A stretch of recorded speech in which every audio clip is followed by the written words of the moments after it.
El día de hoy les voy a contar escándalas del mundo del arte, pero lejos de, como digo, además que bueno que siempre se sepan como datitos divertidos de la vida, pero sobre todo me parece que es importante porque este tipo de escándalos lo que hacen es cuestionar el papel del arte. O sea, ¿hacia dónde vamos? Hola, Javo de mi amor. Ya voy a dejar de ver los cositos estos porque me distraigo. Pero me parece que en general, cada vez que encuentran los escándalos, pues lo que hacen es como tratar de volver a romper el arte y de establecer como un principio y una base de hacia dónde va. Ya sé que se traba. Cualquier cosa lo pueden ver por YouTube. Voy a arrancarme en la clase normal, pero sí, está cañón. Pero bueno, si no, YouTube y ya lo ponen. Hola, Namansur, welcome. Ok, pues ahí les va. No, o sea, como, hola. El tema con el mundo del arte es que ha habido como diferentes escándalos y los escándalos pues se van enriqueciendo con el tiempo. Entonces, por ejemplo, o sea, yo pensaba como en la Capilla Sixtina y pues la verdad es que las piezas que vemos hoy ya no son las que estaban. O sea, por ejemplo, de entrada a la Capilla Sixtina, como les contaba el otro día, Miguel Ángel cuando lo construyó hizo unos andamios, o sea, tuvieron que como generar todo un tema arquitectónico para que ese güey pudiera pintar. Porque además una de las partes más importantes es que la cúpula no es cupulosa, o sea, no es esto, sino es un plano.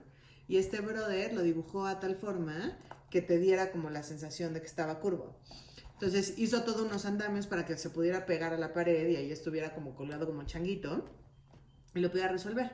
Entonces justo el papa que estaba en cuestión pues llegaba y lo ponía, lo veía y decía, no, no me gusta, y de repente este güey llegaba y ya se lo habían pintado de blanco, a la goma va de nuez. Entonces dijeron, bueno, pues entonces, ¿qué hacemos? Entonces ya, pues otra vez, pues nos están pagando por hora, da igual. Entonces, ya cuando terminó, o sea, 20 años después de que hubiera terminado la pieza, el Papa Pío IV dijo, híjole, ¿saben qué? Esto es un escándalo, todo el mundo está encuerado. En esos momentos, el tema del desnudo estaba utilizado solamente para referencias, ya sea bíblicas, para temas de historias y de cuentos como mucho más antiguos y para representar emociones. Entonces, lo que sucedía es que pues, todos los demás iban vestidos. Luego pusieron una sanción, por ejemplo, y le pusieron las hojitas verdes, como las hojitas de parra, a todos los hombres. Y yo, así. No voy a decir cómo se dice. No, pero en su pedacito, en su macreo. Y bajo ese argumento, ¿qué tal, Lucila? Ya, no te rías. Pasemos ese pedacito incómodo. Porque lo que sucedía, por ejemplo, era una cosa muy chistosa. O sea, cuando ponían un pene grande, todo el mundo se infartaba, porque entonces en su cabeza, como estaba más largo, los espermas iban a tardar muchísimo más en llegar y entonces no eran fértiles. Entonces era mucho más fértil la idea de un pene chiquito y por eso los ponían así. O sea, porque era como un tema de equilibrio, de entender que el valor del hombre no estaba ni cerca ahí, pero además de todo, porque pues era un signo de fertilidad.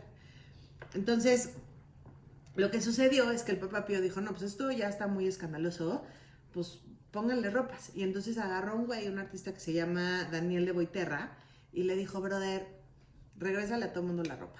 Entonces le regresó la ropa no a todo el mundo, pero empezó como a mezclar telas y con las telas pues hacía como el mismísimo, como aquí te tapamos tantitito, aquí cruzamos la telita y ya. Entonces, de principio lo que vemos ya no es. Y luego, lo volvieron a hacer luego en el siglo XVII y en el siglo XVIII, porque además el tema de los pigmentos que utilizó Miguel Ángel, pues eran pigmentos de colores muy específicos. Y pues a la hora de la remodelada, pues a todo el mundo le parece que hay que meter su cuchara y entonces pues esos pigmentos se fueron transformando en otros colores, en otras sensaciones y pues ni modo. Entonces, pues básicamente la capilla que ves, ni cerca.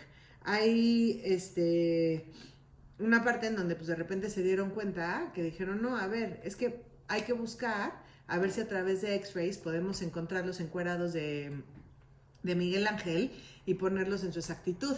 Pero el tema es que a la hora de la restauración, la gente que restauró le metió pinches lijas y entonces la pintura ya no está. Entonces tuvieron que, pues, nos quedamos con lo que nos quedamos. Entonces, pues sin duda los colores que vamos a tener no son. Y entonces ahí viene otra vez el cuestionamiento.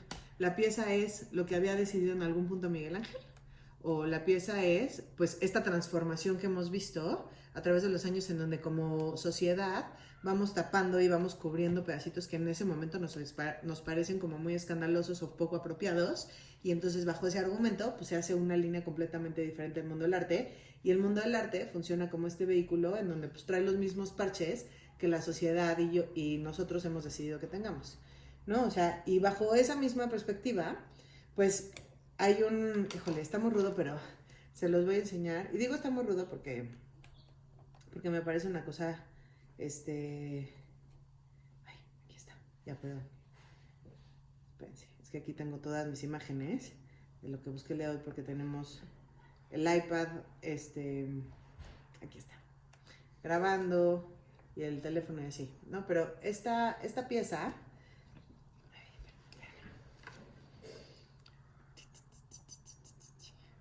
sí, así de gráfica, ¿me moré la vez? Perfecto.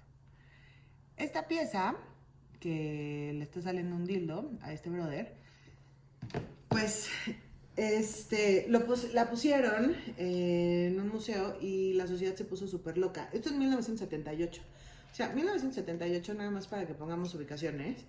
1978. En el 1977 dejaron de haber guillotinazos. O sea, dejaron de matar a la gente con guillotina.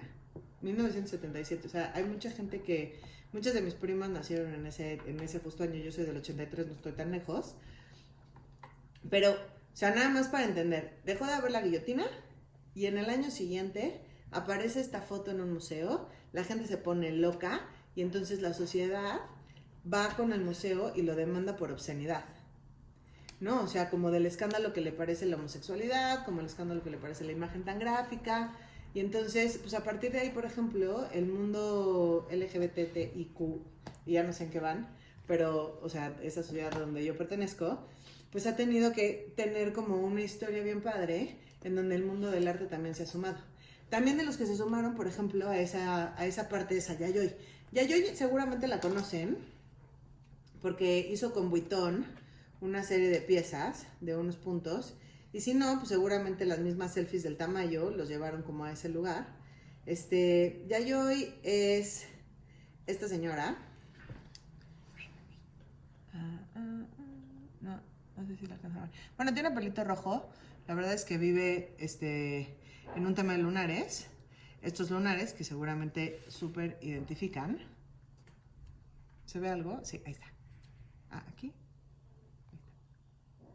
En estos lunarcitos, esta chavita, bueno, ¿qué tal? Esta señora que ya tiene 90 y tantos, empezó a dibujar desde los 10 años lunares porque tenía una condición de ¿cómo se llama cuando ves cosas de alucinación? De alucinación en general, y entonces empezó a poner estos puntitos. La verdad es que tiene una historia espantosa. Los papás son súper popós. El papá es un mujeriego que además le obligaba a ver como partes de sus escenas sexuales y demás, una cosa muy horrenda. Y la mamá pues era una manipuladora que pues la verdad es que poco ayudaba. Y entonces pues tuvo una infancia horrenda. Y en algún punto desde los 70s, lo que pasa es que hay una parte muy importante de ella, porque ella ha vivido en un manicomio casi toda su vida. O sea, ella se internó y dijo, yo aquí voy a pertenecer. Mándeme, amor. Sí, por elección propia. En Tokio. Entonces, ahí vive.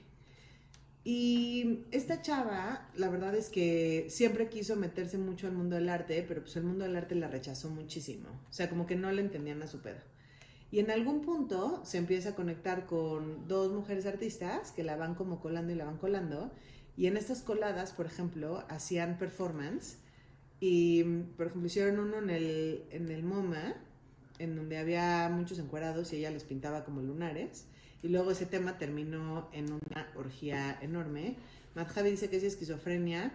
Pues es una tipo de esquizofrenia visual. La verdad es que no me sé su condición exacta, pero sé que los puntitos tienen que ver con alucinaciones. O sea, no hay nada a lo que no le vaya y le ponga un círculo. Que la verdad es que yo que dibujo muchos círculos me parece bastante desestresante. O sea, me parece que es como una forma muy clara como de empezar y cerrar como microciclos. Y tienes como formas muy armónicas de sublimar. O sea, lo que dice la psicología es que pues si tú estás de malas, así como la gente que hace ejercicio, hay gente que dibujamos, hay gente que hace las dos, hay gente que pues como va pudiendo, ¿no? O sea, pero ese tipo de agresión se puede sublimar, que es transformarlo y pasarlo a un lugar en donde pues genere como un bien mayor.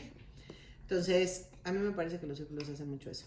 Pero esta chava hizo unos espacios, que la verdad es que ella fue la que empezó básicamente, que se llaman The Infinity Rooms. Entonces, el Infinity Room es una cosa en donde tú te metes y hay un chorro de espejos. Ahí se ve. Hay un chorro de espejos y te da como la sensación del infinito, ¿no? La verdad es que pues es una cosa un poco complicada porque, por ejemplo, en el Tamayo, que fue en donde se hospedó esa exposición, que la mayoría de la gente fue por la selfie, me da igual, a mí no me importa, con que vayan y se empapen me parece máximo. Yayoi Kusama se llama. Entonces, lo que sucedía es que tú, por ejemplo, yo tuve el chance de ver esa exposición en Japón. Y pues la verdad es que el museo me tocó solo. O sea, como si vas un martes al MAM, pues hay grandes posibilidades, digo ahorita ni modo, pero hay grandes posibilidades que te toque solito. Entonces, tú entras a un espacio, este espacio tiene un chorro de espejos, estos espejos tienen un piso de agua y una iluminación tal en donde tú te multiplicas. Y tienes como cuando estás en el mar y el mar no tiene un fin. Entonces, esa sensación de multiplicidad de ti mismo, de entender como un espacio y un universo en donde lo único que existe eres tú y entonces te envuelves en ese lugar, es una cosa muy espectacular. Lo que pasa es que aquí lo tuvimos que vivir con 20 personas, 2 minutos, haz tu selfie, intenta que la gente no salga. O sea, entonces la gente estaba muchísimo más concentrada en tener una mejor foto que en vivir la experiencia y en la sensación que pues además no se podía hacer, ¿no? O sea, al final del día, digo, uno con lo que puede y dentro de todo el Tamayo lo hizo espectacular porque puso horarios, puso gente, o sea, yo es la primera exposición que me toca que el público está así de cooperador. También mucho tuvo que ver con que esta exposición no estaba diseñada para el Tamayo, estaba diseñada para otro museo. Y y escándalo. Pero no voy a quemar a nadie porque soy un ser muy prudente, que eso es lo correcto, pero pues sí, la verdad es que el Tamayo se puso las pilas y dijo, babies, si ellos no, nosotros sí. Porque aparte hizo toda una serie con Vuitton. Marc Jacobs, que es bueno, ya no, ahorita es Nicolas Ghesquière, pero en su momento fue el director de Vuitton. Marc Jacobs es un diseñador que tiene mucha sensibilidad alrededor del arte y entonces, digo, la marca de principio había siempre y ha apoyado siempre al mundo del arte y le ha puesto un nombre. O sea, por ejemplo, Vuitton dice, voy a hacer una colaboración con Yayoi, con Stephen Sprouse, con Murakami, con Supreme, con... ¿no? O sea, como todos los que han empezado con los hermanos Chapman, y les da su nombre. O sea, dice Yayoi Kusama, o sea, Vuitton va Yayoi Kusama, o por Jeff Koons, no, o sea, y la verdad es que la mayoría de las marcas, no la mayoría, pero muchas de las marcas, pues han hecho como una umbrella y entonces tú te metes ahí abajo y entonces pues igual y diseñas una parte para una mascada de Hermes, pero pues Hermes va a salir bajo su nombre, ¿no? O sea, un poco como la fábrica de Warhol o tener como este pedacito en donde iluminas a cada uno. O sea, a mí Vuitton me parece que ha hecho una excelente labor y por eso los amo tanto. Pero entonces hace esta colaboración con... La primera que hizo fue con Murakami, que son las bolsas blancas que seguramente vieron como de colores. Después de la de Murakami, la siguiente famosa fue de Stephen Sprouse. Con Stephen Sprouse, que era este grafitero como muy cool, él había hecho hace mucho tiempo 2 propuestas. Una que eran unas flores y unas que eran el graffiti, que después ya vimos el nivel de piratería máximo, que ya hasta las bolsas de Miami, aparecen con así Miami y el graffiti fluorescente. Pero bueno, eso es un artista que se llama Stephen Sprouse. Cuando Stephen Sprouse fallece, pues justo teníamos una crisis rudísima, que no me acuerdo si había sido la de bienes y raíces, puede ser. Había una crisis económica muy ruda y entonces justo pues coincidió con que Vuitton había sacado este tipo de piezas, que era la segunda propuesta de Stephen Sprouse, y entonces pues arrancaron en un lugar como increíble, gigantesco. Entonces, después de ese hizo a Yayoi, y ya con Yayoi como que terminó de reventar porque el mundo como que empezó a entender qué se estaba haciendo, o sea, cómo Vuitton estaba... Pero regresó al mundo de Yayoi. No, pero por eso, o sea, cuando vino al Tamayo, pues la verdad es que era muchísimo más fácil que la gente ubicara de quién estábamos hablando, porque pues ya tenías una marca que sí conoces y que tienes como muchísimo más a la mano, que está apoyando a esta artista, entonces pues, ya como que todo convivió y convivió perfecto. No, o sea, Yayoi, por ejemplo, digo que teóricamente es virgen, y digo teóricamente porque pues a mí no me consta, ¿no? O sea, nada más es lo correcto decir. Qué bueno.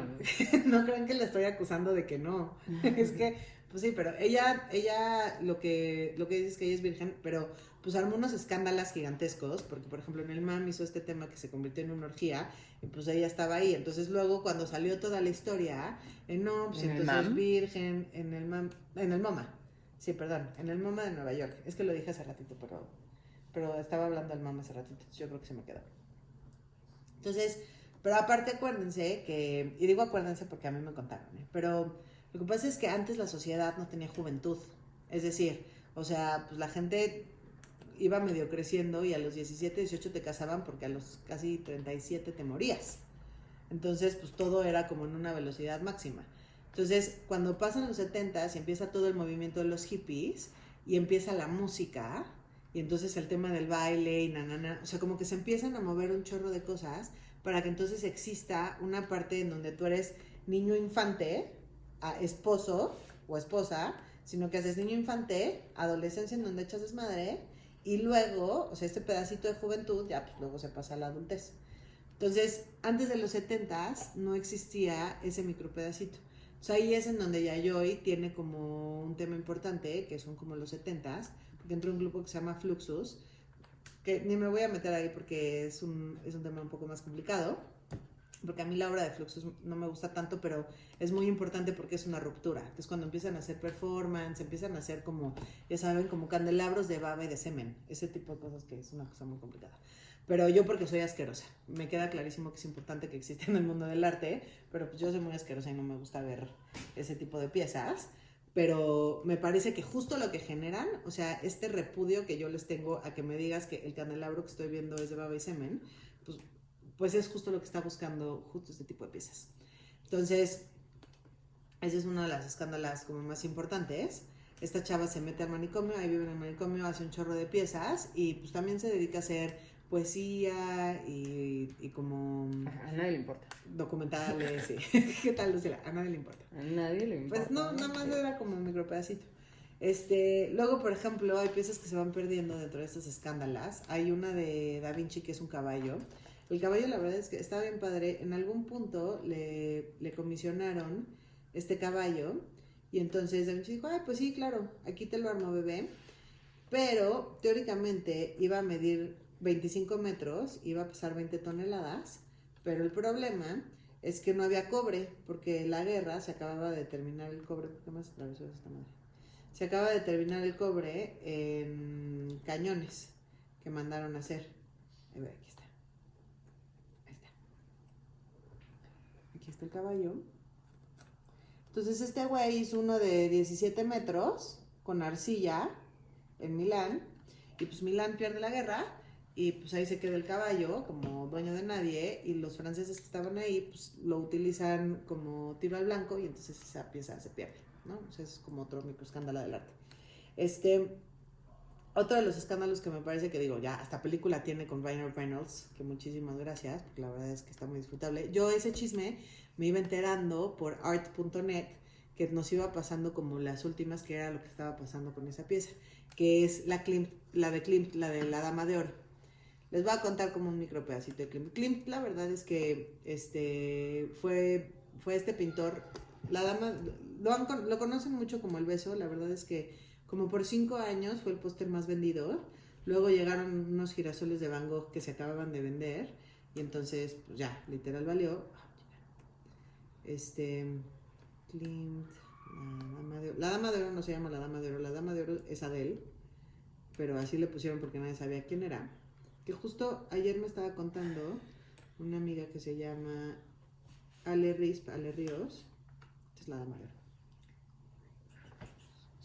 ¿Ahí se ve? ¿Tú? ¿Aquí? ¿No? Aquí, listo. No. ¿No? Bueno, aquí. La Dama de Oro es esta pieza. Klimt lo que dicen es que era un zorro. Y entonces se la vivía conquistando a todas las viejas. Los señores, con tal de que sus señoras estuvieran aplacaditas, decían como, ay, sí, que venga y te haga un retrato y ya no me estés dando lata, bebé. Entonces, este güey se las llevaba a su estudio y las hacía posar horas y horas y horas. Y entonces ahí lo que pasa es que pues por lo general terminaban en unos pinches romances máximos. Él aparte es una cosa muy chistosa porque vive como con un batón, como ya saben así, manga larga, bata como de fraile y abajo pues no traía nada nunca.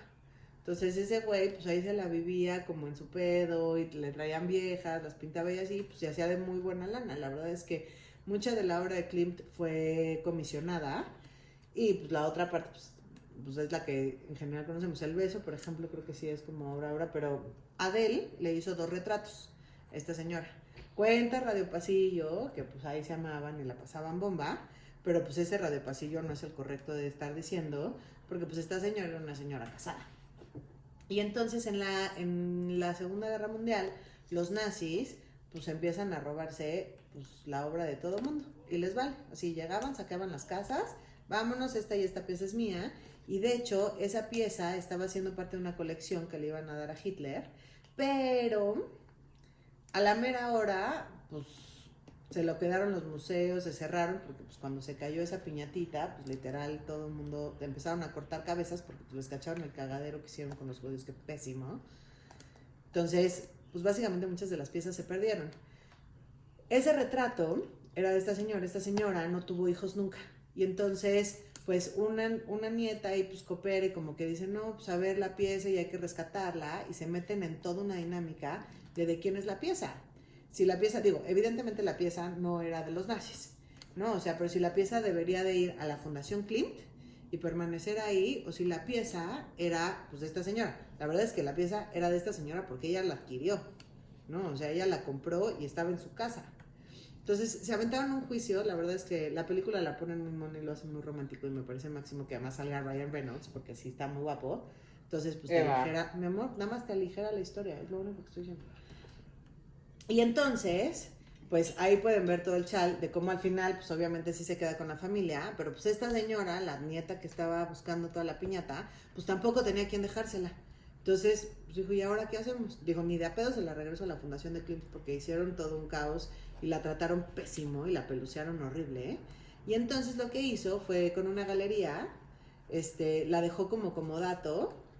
Y luego creo que la galería, el trato al que llegaron es que la iba a mantener abierta al público. Y entonces a la fecha puedes ir a Nueva York y puedes ir a verla. Y solamente algo, no me acuerdo cuál es, como en qué terminó esa piñata, pero el punto es de la galería y ahí la pueden ir a ver y ahí se mantiene y no es de la Fundación Klimt. ¿No? Pero ese es como otro de los escándalos. Nosotros tuvimos eso con el doctor Atul y la abuela de Alejandra Ríos. Y entonces, pues fueron, digo, esta vez no les robaron el cuadro, pero pues literal el doctor Atul se lo pidió para una expo y yo no sé si igual y se le olvidó, pues ya nunca lo regresó. Entonces eventualmente la familia fue y buscó y entonces la compró y ahora la tienen ya de este lado. Pero hablando de el tema justo de Hitler, hay una pieza que les quiero contar, que es de Mauricio Catelán. Mauricio Catelán, para los que no lo ubiquen, ¿se acuerdan del último escándalo que pusieron de la banana y el tape? Que fue un tema que todo mundo, ¿qué es esto? ¿Qué mamada? Yo también puedo, lo debe... A ver. Que se vendió en $120,000. Que se vendió en $120,000. Eso dicen. Yo la verdad es que, a ver, siempre voy a ser partidaria de cuestionar qué es lo que estamos viendo. O sea, por ejemplo, yo lo más seguro es que creo que Teresa Margolles, que hablo de ella creo que todas las clases, como si estuviera obsesionada con ella, qué pedo. Pero, o sea, lo que pasa es que me parece muy controversial. Si yo veo en la ficha técnica el jabón con el que estás conviviendo, las burbujas que están saliendo en la galería en donde estás, es el jabón con el que lavan a los muertos, si eso no es cierto, pues al final del día es la idea a la que te está llegando, ¿no? Y es el sentido que tú le das y lo que tú decides.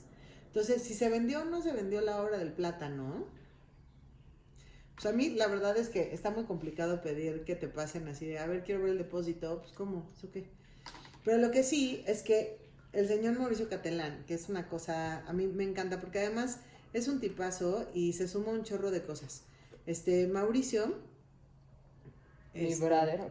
Así, mi brother, no lo conozco, pero me cae muy cabrón. Mauricio, por ejemplo, es un como perturbador oficialísimo. Y lo que hace ese güey... es que los había bajado en la compu. Lo que hace ese güey es pues causar controversia. Y dentro de esa controversia hizo una de mis piezas favoritas en la vida, pero de verdad son de las cosas más complicadas que hay. Es que hizo este niñito, que tú lo ves por atrás, hace algunas esculturas hiperrealistas. Es que ya tenía una foto buenísima. Por la parte de atrás tú entras a un cuarto y ves tamaño real, un como niñito hincado, y cuando te acercas es un niño que tiene la cara de Hitler. ¿Ahí se ve, mi amor? Entonces, pues es muy rudo porque cuando tú ves a Hitler hincado, pues te cuestionas si pidió perdón o no, o si estaba arrepentido, no sé en qué haya creído en especial ese señor. Porque pues además hizo un chorro de... Rafael Río, te amo, yo también. Hizo pues unas cosas atroces. O sea, no solamente estaba, por ejemplo, o sea, Hitler era este güey que estaba muy clavado con los elementos y las cosas del mundo que tienen una magia extra. Por ejemplo, ¿cómo se llama la cosita que le enterraron a Jesús, mi amor, en la costilla? Como la lanza. ¿Como la lanza? La lanza, sí, se llama lanza. La lanza de Jesús, ese güey la estaba buscando. Pero porque decían Ajá. que aquel que tuviera la lanza en cualquier guerra iba a ganar a fuerza. Ese, y también buscó el anillo de Salomón. El anillo de Salomón, no sé si ubiquen la historia, pero el anillo de Salomón es, a este güey le dicen, este anillo es el que gobierna todas las almas, toda la vida, con este vas a los demonios. A los demonios, sí, pero, justo iba a decir, todas las almas de inframundo. No de inframundo de los mayas, sino de inframundo los que están como, los que se quedaron en el limbo. Y entonces, dicen, güey, este te va a salvar. En algún punto, Salomón, que estaba gobernando, no sé por qué se baja del gobierno, lo hace pésimo, termina de pobre, y entonces en esta pobreza, pues un día se encuentra una moneda y con esa moneda compra un pescado. Y ese pescado mero, a la hora que lo abre, tiene su anillo otra vez. Porque la vida le estaba regresando, porque ya había sido humilde. Todo una anécdota preciosa de valores. Y entonces, justo lo que, perdón, no es que me quería mover. Y entonces, por ejemplo, dicen que los papas, cuenta la leyenda, ven que tienen como un anillo gigante que o sea, cada vez que cambian de papa lo rompen. Lo rompen porque dicen que allá adentro está el anillo de Salomón, el verdadero y único. Pero bueno, Hitler también estuvo atrás de esa mamada, o sea, como que ese brother estuvo en eso, haciendo un chorro de experimentos, estuvo clavadísimo. Es que tengo muchos datos de Hitler porque en algún punto me clavé muchísimo, pero ese güey estaba, por ejemplo, súper clavado con su imagen y constantemente se hacía hacer una estatua. Por eso ves muchas fotos en donde este güey sale así. Así. Y cuando lo mandaban por la calle, tenía millones de videos, todo el tiempo estaba grabándose para perfeccionar como el arte de cómo comunicarse. Entonces, cuando iba en los desfiles y así, iba paradito así, y lo jalaban, para que de una vez la gente se empezara a entender como Hitler como una escultura, como este símbolo de que las cosas habían cambiado. Por ejemplo, usaba muchísimo los aviones para que sintieras que venía del cielo. Ese güey está muy cagado. Tiene muchas cosas muy inteligentes. Ok, ya, perdón. Es que Luch me está haciendo así de, cámbiate ya. Entonces, por ejemplo, cuando Mauricio Catelán pone esta pieza, que además se llevó millones de premios y se vendió en 17 puntos y no sé cuántos millones de dólares, pone esta pieza y te pone como a cuestionarse este brother que es lo más malo de Malolandia que conocemos, si ese güey se arrepiente o no. O sea, hay como un pedacito ahí que tiene como una estructura de cuestionarte la historia, de cuestionarte cuál es tu idea de la bondad, cuál es tu idea de la maldad, si tienes alguna justificación para ese güey o no, o para ese güey o para tu propia idea del mal, ¿no? O sea, que es una cosa como complicada. Yo siempre pienso que todo lo bueno tiene un poquito de malo y todo lo malo tiene un poquito de bueno, pero pues bueno, te lo pero pone no en ahí. referencia a Hitler. No, claro. No en referencia a Hitler, no, ese cabrón. No. Pero lo que sí es que, por ejemplo, este güey, que pues después también hace poquito hizo unas piezas de Kendall Jenner, tiene un tema con ¿cómo se llama? Como con los trofeos y los caballos. Entonces, de repente intercambia la idea de poner como el pedazo de, o sea, la cabeza de un caballo, por ejemplo, y la pone así, que esto es una pared. Ver este tipo de piezas es una cosa muy, muy... No son caballos reales. Muy como agridulce. No, son esculturas, no son caballos reales. Pero por ejemplo, les voy a enseñar la de Kendall Jenner, Mauricio Catalán y Kendall.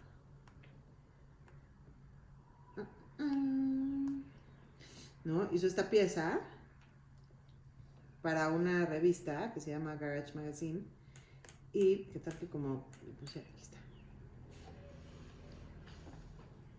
¿Ahí la ves? Sale como si fuera la mitad de ella como de un caballo. Haciendo como una referencia de... aquí hay, por ejemplo, otra. Es una escultura. La pueden googlear. Ahí te aparece, ¿no? La pueden googlear, o sea, le ponen Mauricio Catalán en Kendall Jenner y te pasan un chorro como de piezas y esculturas que hizo con ella, que me parece muy inteligente. Pero bueno, cuando puso el tema de lo del plátano, que es a donde iba, él habla de cómo los escándalos tienen una estructura muy clara. Bueno, no él, la vida en general.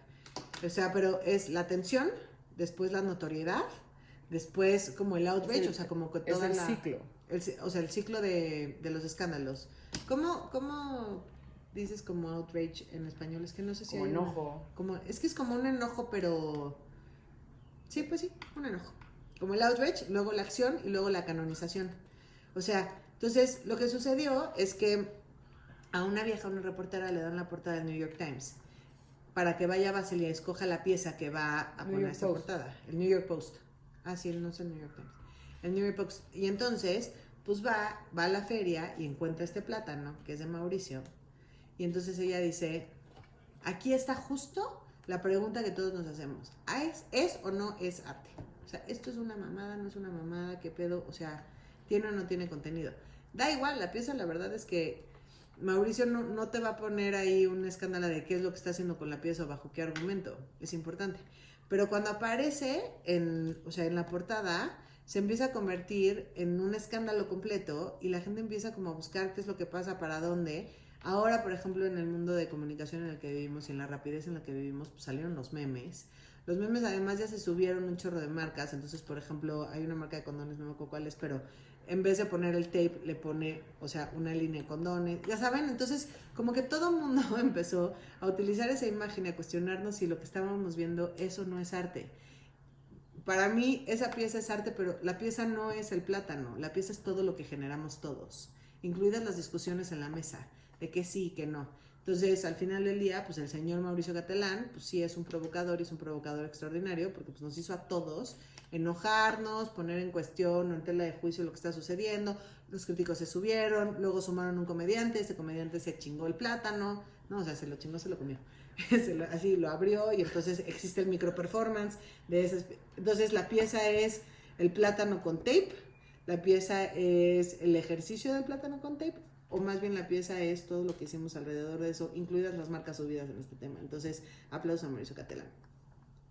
Y sin duda, el rey de la controversia más importante del mundo del arte, hasta donde lo conocemos y lo entendemos en formas estructurales reales, es Banksy. Banksy cuenta Radio Pasillo. Pero explica quién es Banksy. Banksy es Batman. Básicamente es eso. Lo que sucedió es que en Londres empezaron a aparecer unas piezas como muy contrariadosas, porque había dos tipos de piezas. Unas que aparecían en Londres, y en las ciudades como importantes. Y ahí es que justo busqué la de Paris Hilton. Ahorita les cuento lo de Paris Hilton. Empezaron a aparecer en Londres unas imágenes que las de la ciudad eran dos policías dándose besos, o God Save the Queen, o no, o sea, esta imagen que pues todo el mundo, como que creo que es como de las más famosas de Banksy. ¡Salud! Que todo el mundo ubica y cabro ubica. Esta que es sin duda como pues ya la que se hizo la más famosa de Famosilandia, que es la que después salió triturada en la subasta. Pero entonces habían dos, ¿no? O sea, las que estaban criticando, como nuestro servicio en general, tiene todo un tema con changos y con ratas. Lo que decían es que, pues decía Radio Pasillo en algún punto cuando Banksy no era así de famoso, que Banksy, pues igual en una de esas tenía como algún título importante, como algún archiduque de Yara Yara, que sí tienen obligaciones, pero pues no son el rey, pero pues al final del día pues es una hueva. Entonces decía, güey, también sé feliz de no ser nadie. O sea, cuando no eres nadie, está delicioso que puedas hacer lo que quieras. Puedes ir al súper, puedes hacer una escándala, puedes tocarle el claxon a alguien. O sea, ¿no? O sea, por ejemplo, Ellen DeGeneres decía que pues ella ya no le podía mentar la madre a nadie en el tráfico, ¿no? O sea, y pues sí, tiene un punto. Porque aunque debería de poder, pues hay como una sensación de figura pública que pues le cruza la cabeza y pues entonces no le permite hacer un chorro de cosas. Entonces Banksy empezó a utilizar las ratas como esta forma de decir, güey, sé feliz, haz lo que se te dé la gana. Puedes ser bombero, maestra o arquitecto, si tú quieres. Déjate ser nadie. Está padre. Entonces hizo de repente, pues no solamente empezó a aparecer en The UK, sino empezó a aparecer en Nueva York, en muchos lados, de repente un madrazo de una Batman. rata gigante. ¿Mande, mi amor? Porque es Batman, no estás en... Ah, porque es Batman. El punto es que cuenta la leyenda que este güey formaba parte de un grupo de grafiteros y los grafiteros, por ejemplo, tienen que ser muy inteligentes y muy rápidos para cómo ordenan pues, los esténciles, porque pues es ilegal, tú no puedes ir a... Gracias. Tú no puedes ir a...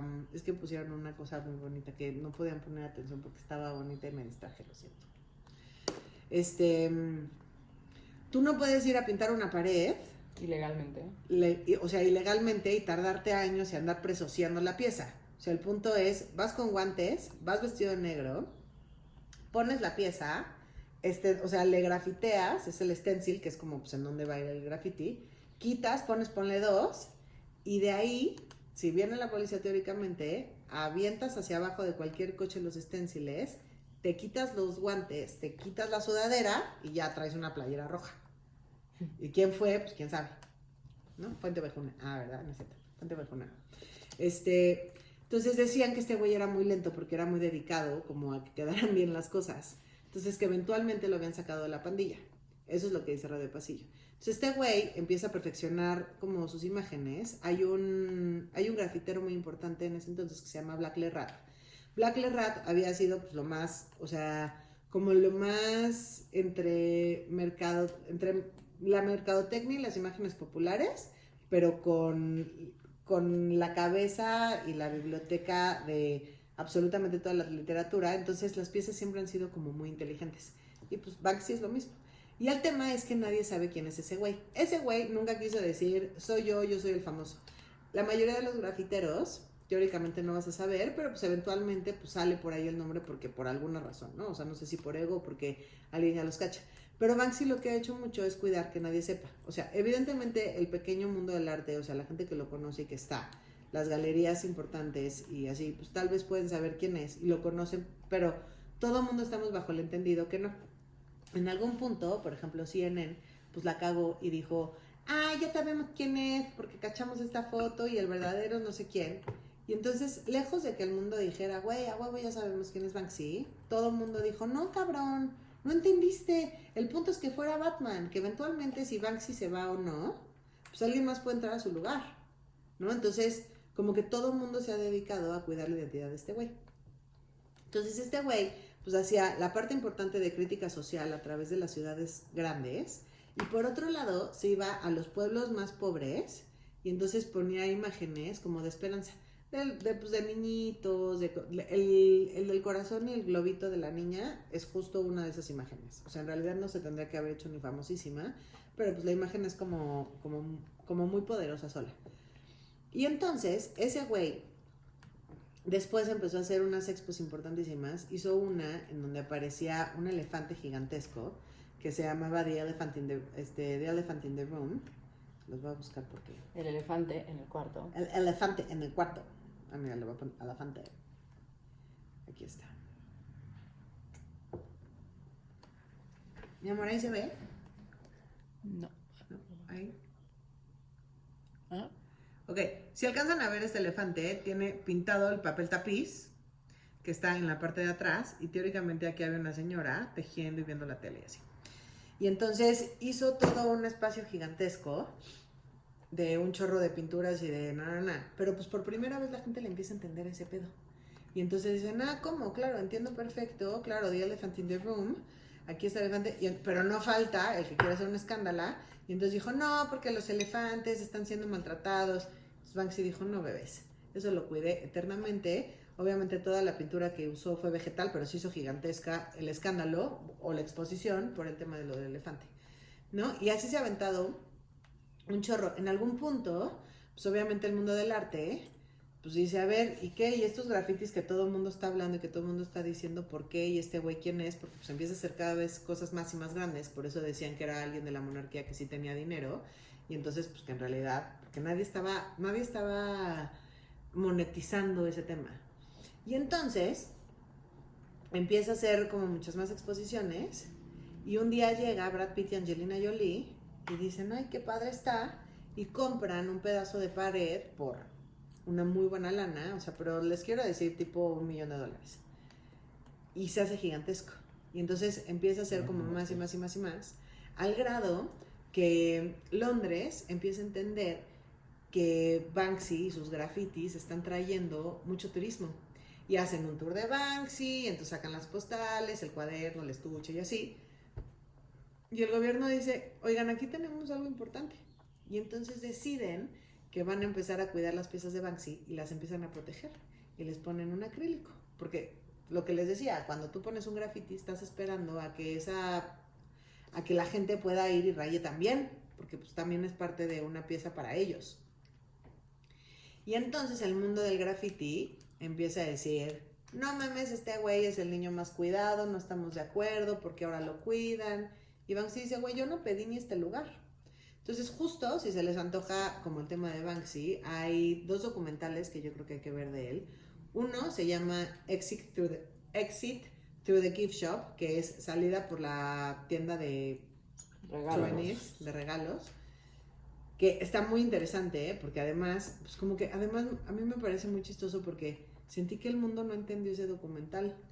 Ese documental está hecho porque hay un güey que se llama Mr. Brainwash, que un día se topa a Space Invader, que es otro de los grafiteros que hace como... ¿Se acuerdan de Space Invader, el videojuego? Tienes como 10 minutos. Ah, ok, sí, ya, 10 minutos. Bueno, Space Invader tiene como un tema de videojuego y entonces luego con mosaiquitos chiquitos los empezó a poner en París.